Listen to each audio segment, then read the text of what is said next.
Kuelekea katika dirisha dogo la usajili, striker aongezewa kikosi cha mabingwa Young Africans. Imeelezwa kuwa klabu ya Yanga imekamilisha rasmi usajili wa mshambuliaji wa TRA United Emmanuel Mwanengo maarufu kama Mengo katika dirisha dogo la usajili linaloendelea. Mengo amejiunga na mabingwa watetezi wa ligi kuu Tanzania bara baada ya kumalizika kwa mkataba wake na waajiri wake wa zamani TRA United ambayo awali ilijulikana kama Tabora United. Kwa mujibu wa taarifa kutoka ndani ya klabu hiyo ya Jangwani, uongozi wa Yanga umefanikiwa kumshawishi nyota huyo kwa kumpa mkataba wa miaka miwili utakaomweka klabuni hapo hadi 2028. Uongozi wa Yanga unaamini usajili wa Mengo utaongeza ushindani mkubwa katika safu ya ushambuliaji, hususan ikizingatiwa ratiba ngumu ya mashindano ya ndani na kimataifa inayoikabili timu hiyo. Mwanengo ana uwezo wa kucheza katika nafasi mbalimbali za ushambuliaji ikiwemo winga wa kushoto, winga wa kulia, kiungo mshambuliaji na hata mshambuliaji wa kati, jambo linalompa kocha chaguo pana la kiufundi.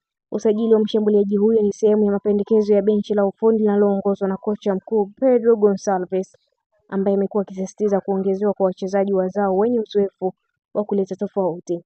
Kupitia usajili huo, Yanga inaendelea kuonyesha dhamira yake ya kulinda taji la ligi pamoja na kufanya vizuri zaidi katika mashindano ya kimataifa, huku mashabiki wakisubiri kwa hamu kuona mchango wa Mengo ndani ya kikosi hicho chenye ushindani mkubwa.